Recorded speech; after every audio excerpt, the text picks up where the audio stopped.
जैकबाबाद जे डीसी चौक ते pharma league welfare पारां बहादुर नुनारी, असद दाऊद पूटो, सलीम भुट्टो, प्रकाश लाल, फरहाद सूमरो, फरहान लाशारी, शहजाद लाशारी ऐं ॿियनि जी निगरानी में शहरनि खे गर्मी खां बचाइण ख़ातिर थधे ऐं मिठे पाणी जी सबील लॻाई। ईंदड़ वेंदड़ शहरनि खे पाणी फराहम कयो वियो। इन सिलसिले में फार्मा लीग वेलफेयर अॻुवाण जैकब न्यूज़ सां ॻाल्हाईंदे चयो त सर असां शुरूआत अॼु खां कई आहे संडे खां, पर करणु त असांखे रोज़ु खपे, पर असां पाण जीअं असांजे दोस्तनि ॻाल्हायो ॿुधायो त असां हिकु प्राइवेट ऑर्गेनाइजेशन में कमु करे रहिया आहियूं, त असांखे सिर्फ़ु संडे जो ई ॾींहुं मिलंदो आहे छुटी जो।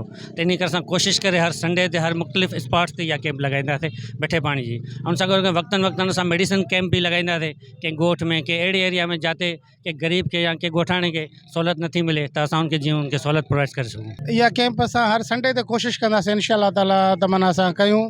उन खां अलावा तव्हां सभिनी जी माना महिरबानी जे असांखे कवरेज ॾिनी। हे माना कैंप जेके असां कई आहे इहा फार्मा लीग वेलफेयर एसोसिएशन जी तरफ़ खां असां कई आहे। कोशिशि इहा कंदासीं त मुख़्तलिफ़ स्पॉट ते असां इहा माना कैंप हणूं। जीअं वेगन स्टैंड आहे उते हयूं, ऐं ॿियो सखर वेगन स्टैंड आहे। इंशाअल्लाह ईंदड़ जेके असां उते प्लान कंदासीं। तव्हां असांखे उन्हनि माना ज़िले तरफ़ माना म्युनिसिपल कमेटी तरफ़ खां असांखे कैंप आहे उन्हनि माना ॾिनी। आदाब, बिस्मिल्लाहिर्रहमानिर्रहीम। सभ खां पहिरियों तव्हां दोस्तनि जी महिरबानी, तव्हां कवरेज ॾिनी। ही मिठे पाणी जी जेकी कैंप आहे इहा pharma league welfare association Jacobabad जे तरफ़ां मुनक़िद कई वई आहे। तव्हां बहितर ॼाणो था जैकाबाद दुनिया जो गरम तरीन इलाइक़ो आहे। सख़्तु अशद ज़रूरत आहे हिते मुख़्तलिफ़ जॻहियुनि ते पाणी जी सबीलनि जी। सो फार्मा लीग जैकाबाद पंहिंजे दोस्तनि जी पंहिंजी मदद पाण तहत ही जेको आहे कैंपेन स्टार्ट कई आहे। ऐं इंशाअल्लाह असां ही कैंप मुख़्तलिफ़ जेके जॻहियुनि ते जीअं बलूचिस्तान जो वेन अॾो थी वियो, सखर जो वेन अॾो थी वियो, सिविल हॉस्पिटल थी वियो, जिम्स थी वियो, हिते अॼु कई आहे असां डीसी चौक ते। इहा टाइम टू टाइम मुख़्तलिफ़ जॻहियुनि ते इंशाअल्लाह ही कैंप्स हलंदियूं रहंदियूं। ऐं इन खां अलावा असां जेको आहे त शजरकारी जे मुहिम जे लाइ बि कमु कयूं था पिया।